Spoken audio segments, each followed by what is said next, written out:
दिल्ली और Tata memorial hospital Bombay, इन दोनों जगह से कैंसर डिपार्टमेंट।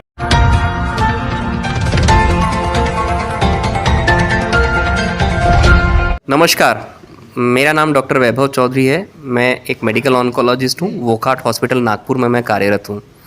मैं कैंसर का मेडिकल वेज से इलाज करता हूँ। तो इस बारे में मैं कुछ शेयर करना चाहता हूँ कि कैंसर अल्टीमेटली एक डिसीज़ है। ये एक बीमारी है। इसको इस प्रकार से नहीं लेना चाहिए कि ये कोई अभिशाप है और इसका कोई इलाज नहीं है।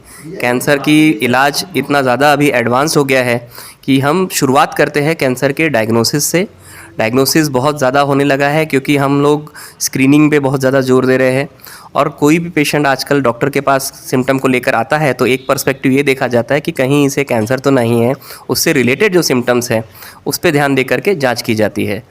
अगर कोई ऐसे सिम्टम्स मिलते हैं तो हमें पहले, जैसे कि गठान, शरीर में किसी भी गठान का होना जो बढ़ रही है, पेनलेस स्वेलिंग जिसमें दर्द नहीं है, कुछ ऐसा छाला जो भर नहीं रहा है, ऐसा ज़ख्म जो भर नहीं रहा है कई महीनों से, कुछ ब्लीडिंग होना कहीं से, किसी को खांसी में खून आना या लैट्रिन के रास्ते से खून आना, ब्रेस्ट में, स्तन में लेडीज़ को जो गठान आती है, एक उम्र के बाद में उसका कैंसर होने के चांसेस बहुत ज़्यादा बढ़ जाते हैं।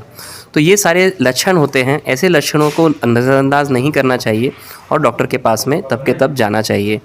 जब कैंसर का हमें डायग्नोसिस हो जाता है तो हमें डायग्नोसिस बिना बायोप्सी के, बिना सुई डाल के जांच करने के कैंसर का डायग्नोसिस नहीं पॉसिबल है। ये बात जानना ज़रूरी है। जब डायग्नोसिस बायोप्सी हिस्टोपैथोलॉजी पे होता है तो उसके बाद में हम स्टेजिंग की तरफ जाते हैं। कैंसर की 4 स्टेजेस होती है, 4 स्टेजेस, 1, 2, 3 एंड 4। अगर 1 या 2 स्टेज में हमें कैंसर मिल जाता है तो ये क्यूरेटिव हो जाता है, पूरे तरीके से ठीक होने के चांसेस बढ़ जाते हैं। सादे ट्रीटमेंट से ट्रीट हो जाता है, सर्जरी तो करनी ही पड़ती है हमें उसमें भी। लेकिन अगर ये 3rd स्टेज में जाता है तो सर्जरी के साथ में कीमोथेरेपी और रेडियोथेरेपी, ये सारी चीज़ें भी हमें देनी पड़ती है पेशेंट को क्योर करने के लिए।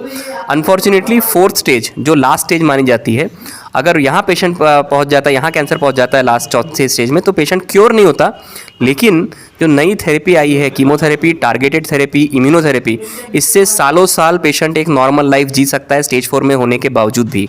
ये जानना बहुत ज़रूरी है और हम इसी चीज़ का अवेयरनेस के लिए यहाँ पर हैं कि पेशेंट को ट्रीटमेंट लेना चाहिए। ट्रीटमेंट बहुत सारे अवेलेबल है और हर पेशेंट का ट्रीटमेंट अलग होता है। इसे हम पर्सनलाइज्ड कैंसर केयर कहते हैं और यही हम प्रमोट करते हैं वोकाट हॉस्पिटल नागपुर में। सर, किस चीज़ों का सेवन करने से कैंसर होता है? देखिए, बहुत सिंपल है।